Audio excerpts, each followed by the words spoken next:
Clean faster, we don't have all night. Ethan Caldwell didn't even look up when he said it, his voice flat, impatient, the kind of tone that came from years of being obeyed without question, the kind that made people move quicker without thinking, the kind that filled a room before he ever did. And for a moment, everything inside the upscale Manhattan restaurant moved exactly the way it always did. Silverware clinking softly, low jazz humming through hidden speakers, waitstaff gliding between tables like shadows trained not to be seen. Until it didn't. Until something small shifted, something almost invisible, because the woman carrying the tray paused for half a second longer than she should have, just long enough for the light from the chandelier above to catch the curve of her stomach beneath the thin black uniform. Just long enough for the air to tighten, just long enough for Ethan to finally look up. And when he did, the world didn't stop all at once. It narrowed, sharpened, collapsed into a single point directly in front of him, because the waitress turning toward his table wasn't just another tired employee trying to get through a late shift. It was Naomi Brooks, and for a second his mind refused to connect the image with the memory, because the Naomi he knew didn't look like this, didn't stand like this, didn't carry herself with that quiet, measured control that came from holding everything together with nothing left. But there she was, her hair pulled back tighter than he remembered, her face thinner, her eyes the same but quieter, deeper somehow, like something inside them had learned to stop asking for anything. And the tray in her hands didn't shake, not even when her gaze flickered up and met his, not even when recognition passed between them without a word, not even when the silence at the table stretched just a fraction too long for anyone else to notice, but impossible for him to ignore. And around them the restaurant continued, unaware, or maybe pretending to be, because no one at the neighboring tables turned, no one interrupted. But something in the space between them had already shifted, something that made the polished marble floor feel colder, the golden light harsher, the distance between them heavier than it should have been, and Ethan felt it before he understood it, felt it in the way his chest tightened without warning, in the way his fingers stilled against the edge of the table, in the way every calculation, every decision, every carefully controlled part of his life suddenly felt irrelevant compared to the single, undeniable truth standing in front of him, because Naomi didn't say his name, didn't hesitate, didn't accuse. She just stepped forward the last few feet and set the glass of water down in front of him with steady hands, her voice calm, professional, distant in a way that felt sharper than anger ever could. Your water, sir. And that word, sir, landed harder than anything else, heavier than the years between them, heavier than the silence that followed, heavier than the realization slowly taking shape in his mind as his eyes dropped again, not by choice but by something deeper, something instinctive, drawn to the one detail he could no longer ignore, the unmistakable curve beneath her uniform, the quiet evidence of time he hadn't been part of. And suddenly the noise of the restaurant dulled, the music faded, the world narrowed even further until it was just him, her, and the space between them filled with everything neither of them had said. And for the first time in years, Ethan Caldwell didn't have a response, didn't have control, didn't have distance. He just sat there, completely still, as the weight of that moment settled in, and he froze. Naomi stepped back from the table the moment the glass touched down, not abruptly, not nervously, but with the kind of quiet precision that came from repeating the same motion hundreds of times a day, her posture straight, her shoulders steady, her eyes already shifting away from him before anything in her expression could linger too long, as if she had trained herself not to pause in places that might pull her backward. And for a second Ethan thought she would say something else, anything else. But she did not. She simply reached for the small notepad tucked into her apron and glanced down at it. Her voice even, controlled, almost distant in a way that made it feel like she was speaking from somewhere far beyond the room. Are you ready to order, sir? And again that word landed with the same quiet weight, not sharp, not bitter, but final, like a line drawn that neither of them could step across without consequence. And Ethan opened his mouth, not because he knew what to say, but because silence felt impossible under the pressure building in his chest. Yet no words came, none of the ones he had used so easily in boardrooms and negotiations and high-stakes meetings, none of the ones that had built his empire, none of them worked here. Not with her standing just a few feet away holding a pen that hovered over the page without trembling. not with the soft hum of conversation around them continuing as if nothing had changed, not with the faint reflection of her figure caught in the polished surface of the table between them.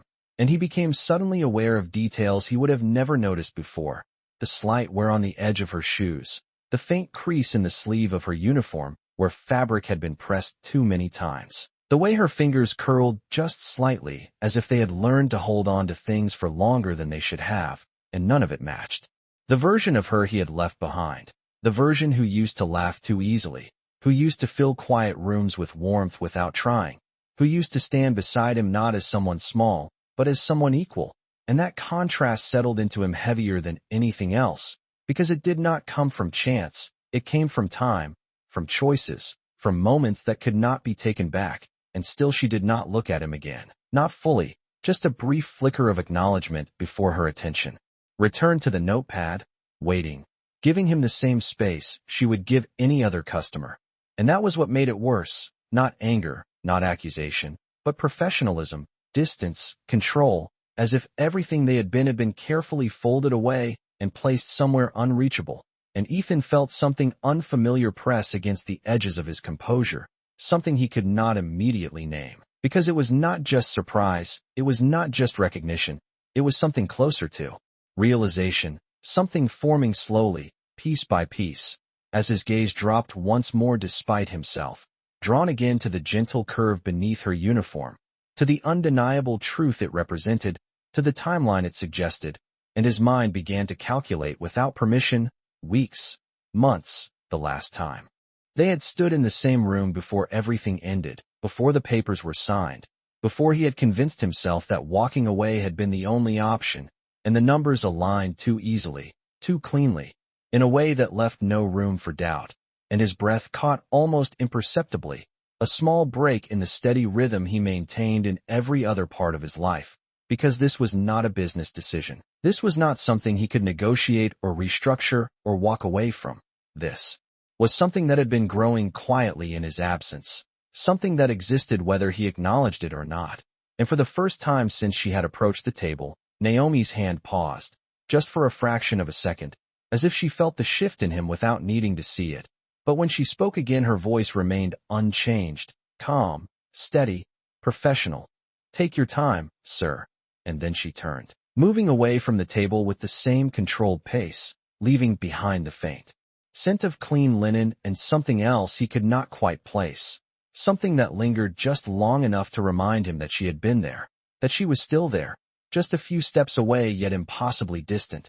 And Ethan remained seated, his hand still resting near the untouched glass of water, his reflection staring back at him in the surface of it, no longer sharp, no longer certain, as the weight of everything he had not seen, not asked, not understood began to settle in, quiet but undeniable. The distance between them did not stay empty for long, because the restaurant had its own rhythm, its own quiet hierarchy that moved regardless of personal history. And within seconds another voice cut through the soft ambient noise, sharper, impatient, the kind that expected immediate attention without question. "Excuse me, we have been waiting." A man at the adjacent table leaned back in his chair, his tone edged with annoyance rather than anger, but loud enough to ripple outward, and Naomi turned toward it instantly, her steps measured, controlled, as if she had learned to respond to tension before it had a chance to grow. "I am sorry for the wait, sir. I will be right with you," she said, her voice steady, respectful, never defensive, and Ethan watched the exchange without meaning to. His attention pulled not by the complaint itself but by the way she handled it, the way she absorbed the impatience without reflecting it back, the way she moved between tables with a quiet efficiency that made her presence both essential and invisible at the same time. And for a moment he remembered something he had not thought about in years, the way she used to move through their apartment early in the morning, making coffee before he woke, organizing things before he noticed they were out of place, never asking for recognition, never demanding attention, just doing what needed to be done with a kind of quiet care that he had once taken for granted. And now that same energy existed here, in a space that did not belong to her, serving people who did not know her, carrying trays that were not hers, under lights that were too bright and floors that reflected every step she took as if reminding her she was always being watched. And yet she did not shrink. She did not rush. She did not falter. She simply continued, one table to the next, one order to the next, her hand occasionally brushing against the small of her back for just a second longer than necessary before returning to her side. A movement so subtle it would have gone unnoticed by anyone else, but not by him. Not anymore, because now every small detail seemed amplified, every gesture carrying weight he could not ignore. And as she bent slightly to place a plate down at the neighboring table, the fabric of her uniform shifted just enough for the curve of her pregnancy to become more pronounced under the light, undeniable, present, real in a way that no calculation could dismiss. And the man who had complained earlier barely glanced at her as he reached for his drink, already moving on, already forgetting her presence the moment his need was met. And that, more than anything, settled heavily into Ethan's chest, because it mirrored something he recognized too well, something he had done without realizing, overlooking the quiet things, the consistent things, the things that did not demand attention but held everything together. And across the room a manager stood near the service station, watching, not with concern but with evaluation, his eyes moving from one staff member to another, measuring speed, efficiency, performance, and when his gaze paused on Naomi, it lingered for just a fraction longer, not harsh, not openly critical, but enough to suggest expectation, pressure, a standard she was expected to meet regardless of the circumstances she carried with her, and she felt it. That much was clear in the slight tightening of her shoulders before she straightened again, adjusting her posture, continuing forward without hesitation. And Ethan realized then that whatever life she had built since leaving him, it had not been easy, not softened, not protected. It had required endurance, consistency, a kind of strength that did not announce itself, but existed in every step she took across that polished floor. And he sat there watching, no longer just a customer waiting to order, no longer just a man surprised by an unexpected encounter, but someone beginning to see, piece by piece, the reality that had existed beyond his own carefully constructed world, a reality that had continued without him, shaped by choices he had made and consequences he had not stayed to witness. And the quiet weight of that understanding did not crash into him all at once. It settled slowly, like a pressure that built beneath the surface, steady, unavoidable, changing the way everything in front of him looked without altering a single thing in the room. When Naomi returned to his table, it was not hesitant and it was not delayed. It was exactly on time, as if whatever had passed between them moments ago had been carefully placed somewhere out of reach, and the rhythm of her work had resumed without interruption, her steps even, her posture composed, the small notepad already in her hand again, ready, present, professional in a way that left no room for personal history to exist in the space between them. And when she stopped beside him she did not look directly at him at first, her gaze settling briefly on the edge of the table as if aligning herself with the role she had chosen to hold, before lifting just enough to meet his eyes without lingering. "Have you decided, sir?" she asked, her voice steady, neutral, carrying no trace of the life they had once shared, and that absence was louder than anything she could have said, because Ethan realized in that moment that she was not avoiding him. She was containing something, holding it in place the same way she held everything else together in this room. And for the first time since she had approached him, he forced himself to respond, not with authority, not with impatience, but with something unfamiliar, something slower. "I have not," he said, his voice quieter than before, less certain, and the words felt insufficient the moment they left him, as if they belonged to a version of himself that no longer fit the situation he was in. And Naomi gave a small nod, not disappointed, not surprised, simply acknowledging, her pen hovering for a second before lowering again. "I can give you a few more minutes," she replied, and then she turned slightly, preparing to step away again. But something in him shifted before she could, a small break in the control he had maintained his entire life. "Naomi," he said, and the sound of her name stopped her, not dramatically, not abruptly, but enough, just enough for her movement to pause, her shoulders still, her hand tightening slightly around the pen before relaxing again. And for a brief moment she did not turn back. She just stood there, facing away from him, as if deciding something internally, something that required more effort than the simple act of looking over her shoulder, and when she finally did, it was measured, controlled, her expression unchanged except for a subtle tension around her eyes that had not been there before. "Yes, sir," she answered, and again that word stood between them like a barrier, formal, distant, intentional, and Ethan felt it. The distance she was reinforcing, the line she was not willing to let him cross without consequence. And yet he stepped closer to it anyway, not physically, but with the question that had been forming since the moment he saw her. "How long have you been working here?" he asked, and the question sounded wrong even to him. Too small, too surface level compared to everything that existed beneath it. But it was the only place he could start, and Naomi held his gaze.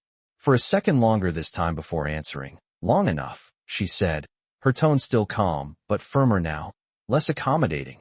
And there was something in the way she said it that made it clear she understood what he was really asking, and what she was choosing not to give him, and that choice settled into the space between them with quiet finality.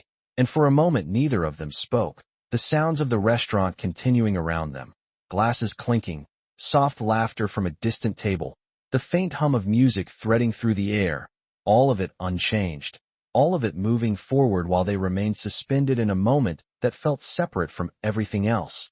And Ethan realized then that whatever he wanted to say next, whatever explanation or question or justification had once felt sufficient in other situations, it would not work here, not with her, not in this place where she had already built a life that did not depend on him. And Naomi broke the silence first, not with emotion, not with confrontation, but with the same quiet professionalism she had maintained from the start. "I will check back in a few minutes," she said, and then she turned away again, her steps steady as she moved toward the next table, leaving him with the weight of everything he had not said and the growing understanding that the control he was used to holding over every situation no longer applied here, not in this room, not with her, not anymore. The tension did not break when she walked away. It stretched, pulled thin across the space of the room like something invisible but impossible to ignore, and Ethan remained seated, his posture unchanged but his attention no longer anchored to anything concrete, because every movement Naomi made now seemed to exist in his peripheral vision, whether he wanted it to or not.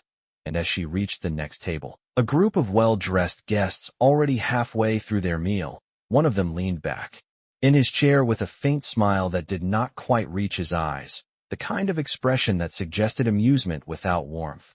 And when Naomi approached with a polite nod, ready to clear the plates, he spoke without looking directly at her at first. "You should not be working this late in your condition," he said casually, as if it were a harmless observation, but the tone carried something else beneath it, something dismissive, something that reduced her presence to a detail rather than a person, and Naomi paused just long enough to acknowledge the comment without reacting to it. "I am fine, sir," she replied, her voice calm, measured, giving nothing away, and she reached forward to lift a plate from the table, her movements careful, controlled, but the man let out a small laugh, light but pointed.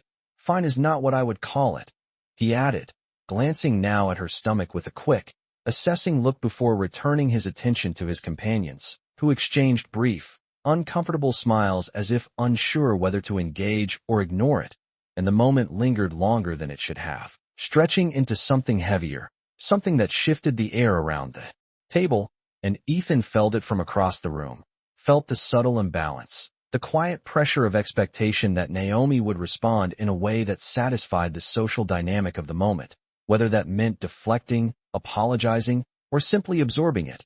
And she chose the same path she had chosen before, the same quiet restraint. "Would you like anything else this evening?" she asked, redirecting the conversation with a professionalism that did not challenge but did not submit either, and for a second the man did not answer, as if weighing whether to continue, before finally waving a hand dismissively. "No, just make sure the check is correct," he said, already moving on, already done with the interaction, and Naomi nodded once, collecting the remaining dishes with steady hands. But as she turned away, the weight of the plate seemed just slightly heavier, not enough to disrupt her balance, but enough to slow her by a fraction, enough for the manager across the room to notice, his eyes narrowing slightly as he stepped forward from the service station, closing the distance between them with a measured pace. "We need to keep things moving," he said quietly when he reached her, his voice low but firm, not harsh, not loud, but carrying the expectation of efficiency over everything else. And Naomi adjusted her grip on the tray, her posture straightening again. "Yes, I understand," she answered, her tone respectful, controlled, and the exchange lasted no more than a few seconds before she continued toward the kitchen. But something in the rhythm had shifted, something small but undeniable, and Ethan watched all of it without interruption, without interference, his hand still resting near the untouched glass of water, because the situation unfolding in front of him did not require raised voices or dramatic confrontation to carry weight. It existed in the quiet moments, in the subtle glances, in the way expectations were placed and met without question. And for the first time, he felt something that did not align with the control he was used to, something that pressed against it, challenged it, not through force but through realization, because the woman he had once known was navigating a world that demanded constant balance, constant endurance, and he had not been there to see any of it, had not been there to understand what it required of her. And now that he was witnessing even a small part of it, the distance between what he believed and what was real was becoming impossible to ignore, and the weight of that understanding settled deeper, heavier, as Naomi disappeared briefly through the kitchen doors, leaving the room exactly as it had been, unchanged on the surface, but no longer the same for him. The kitchen door swung shut behind Naomi with a muted thud that barely carried into the dining room. But to Ethan it felt like a line being drawn, a boundary he could not see past, and for a moment he remained where he was, unmoving, as if waiting for something to resolve on its own. But nothing did. The restaurant continued in its quiet rhythm, glasses refilled, plates replaced, conversations flowing in low, steady tones, while the space she had just occupied stood empty, and the absence of her presence felt heavier than when she had been standing there, because now there was nothing to focus on except the echo of everything he had just witnessed, and his gaze drifted slowly across the room before settling back on the small details in front of him. The condensation sliding down the untouched glass of water, the faint reflection of the chandelier trembling in its surface, the subtle imprint of where her hand had placed it moments earlier, and he found himself tracing that moment, backward, not in a rush, not in panic, but in a slow, deliberate way that felt unfamiliar, as if he was trying to understand something he had overlooked for too long. And the more he let his mind move through it, the more the pieces began to align, not in a sudden realization but in a quiet accumulation of details, her timing, her posture, the way she carried herself, the absence of hesitation in her voice. All of it pointed to something steady, something built over time, something that had continued without him. And he realized then that whatever version of her he had kept in his memory had been incomplete, simplified into something that fit the decisions he had made back then, decisions that had seemed clear, necessary, justified in the moment, but now felt distant, detached from the reality unfolding in front of him.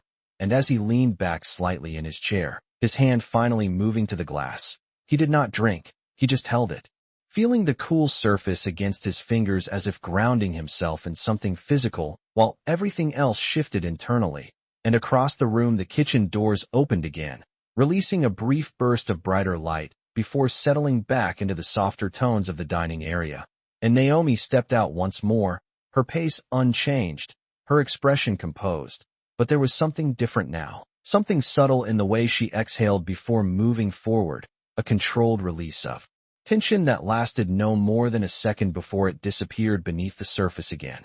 And she resumed her path between tables, carrying another tray, her focus returning to the immediate tasks in front of her.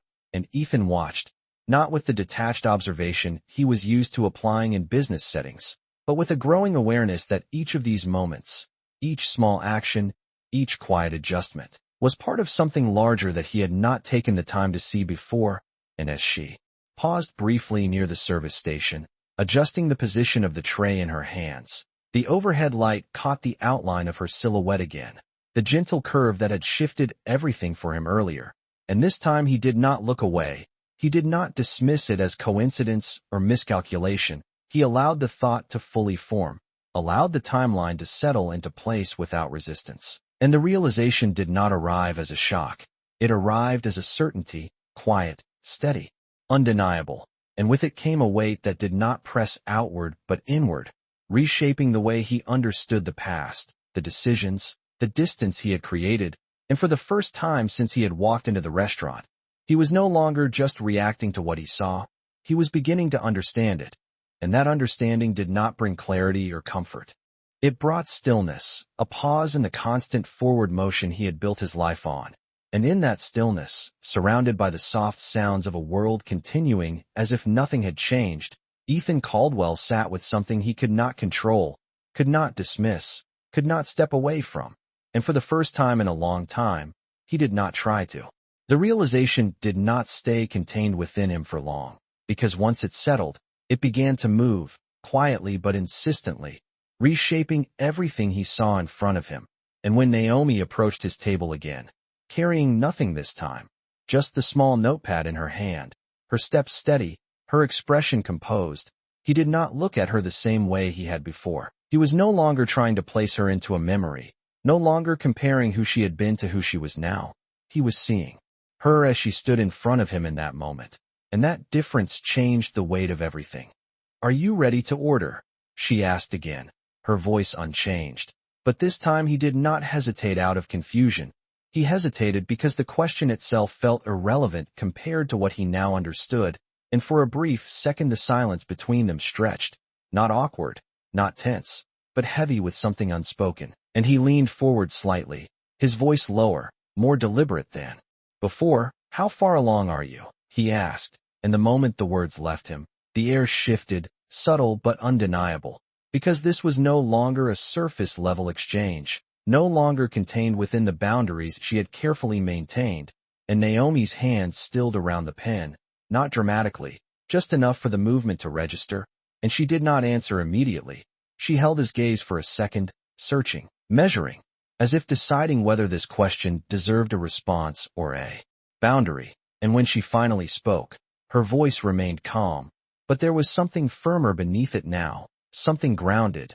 7 months, she said, and the number landed with quiet precision, aligning perfectly with the calculation that had already taken shape in his mind, leaving no space for doubt, no room for misinterpretation, and Ethan felt it settle fully, not as a question anymore, but as a fact, something real, something present, something that had existed without him for all this time. And his hand tightened slightly against the edge of the table before relaxing again, because for the first time, he was not trying to control the outcome. He was absorbing it, and Naomi watched him for a moment longer, as if recognizing the shift in him, the absence of deflection, the absence of denial, and for a brief second something in her expression softened, not enough to change her composure, but enough to suggest that she saw what he had finally understood, and then it was gone, replaced again by the quiet professionalism she had maintained from the beginning. "Would you like to order?" she asked again, redirecting the moment back to its original context. And this time he answered, not because the menu mattered, but because the act of responding felt like the only way to remain grounded in the present. "Just a coffee," he said, his voice steady but quieter than before, and she nodded once, writing it down with a quick, efficient motion. "I will bring that right out," she replied, and as she turned to leave, he spoke again, not louder, not forceful, but with a clarity that carried further than volume. "Naomi," and she paused once more, this time turning back slightly sooner, her eyes meeting his without hesitation, and he did not search for the right words. He did not construct a careful statement the way he would in any other situation. He simply said what had already settled into him. "It is mine, is it not?"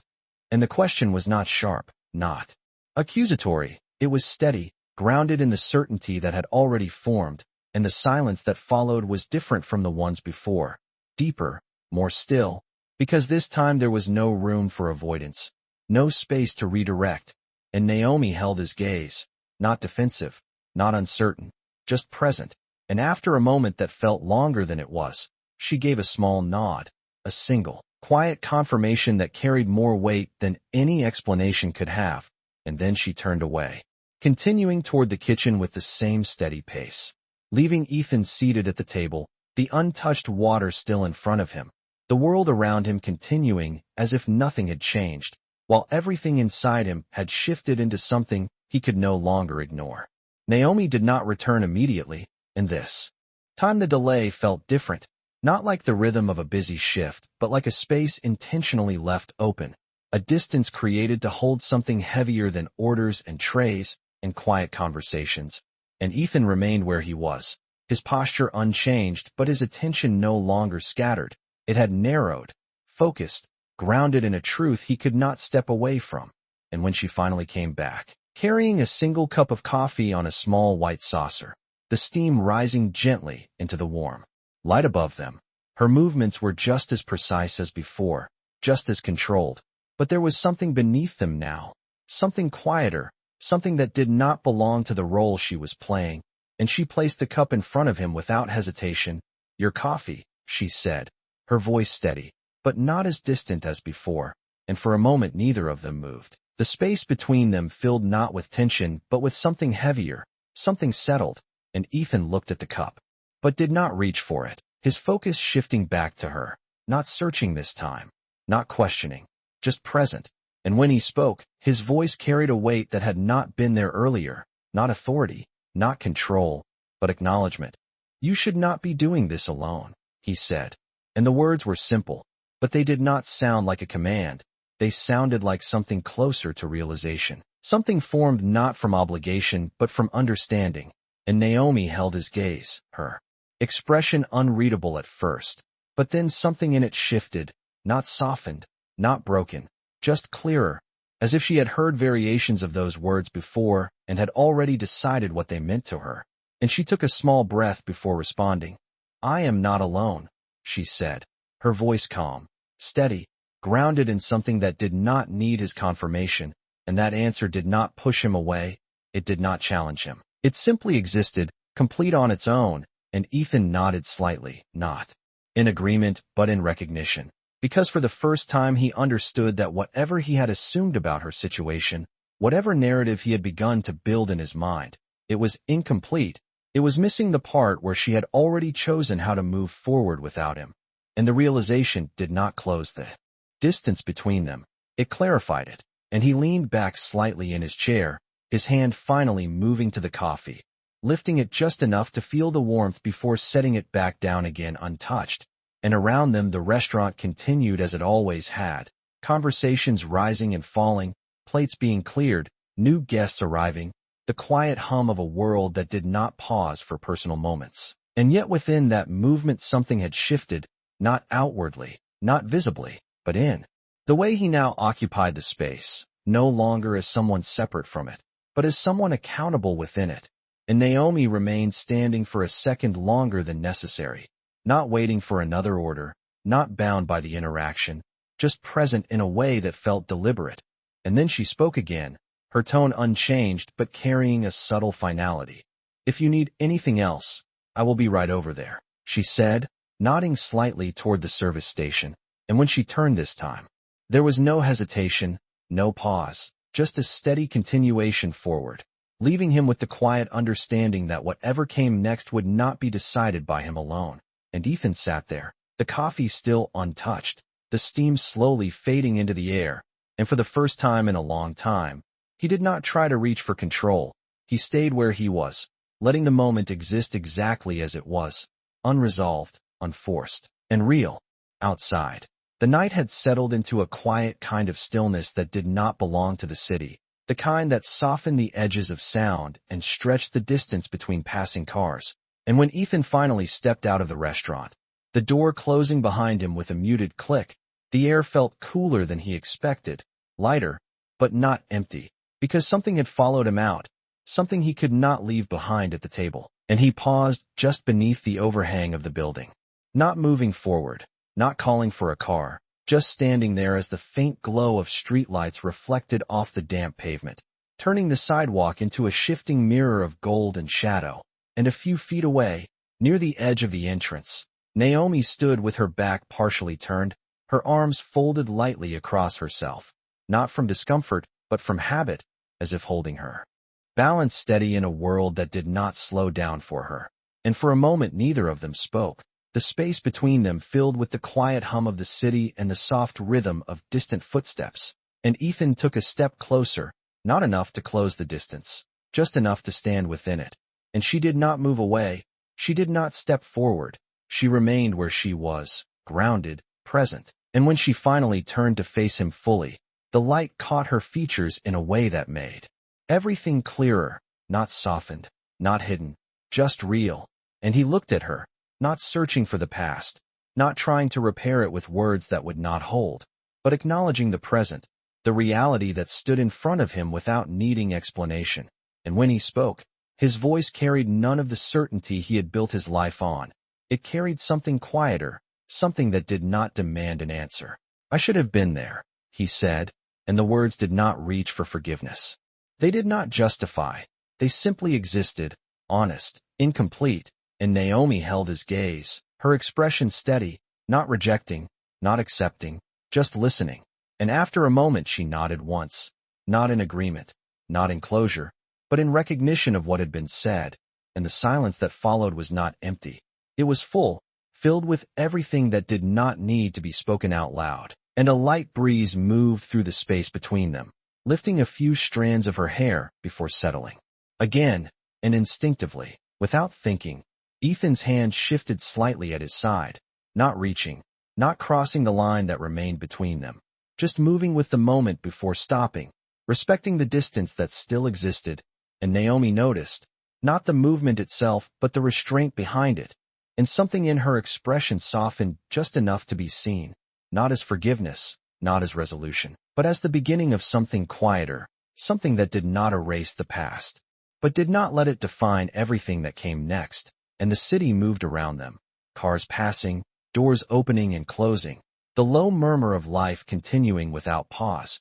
And yet within that movement they remained still, two people standing in the same space again, not as they had been before, not as strangers, but as something in between, something unfinished. And after a moment Naomi turned slightly, her hand resting gently against her side as she looked down the street, and Ethan followed her gaze, not knowing what she was seeing, but understanding that whatever it was, it included a future that was no longer his alone to define.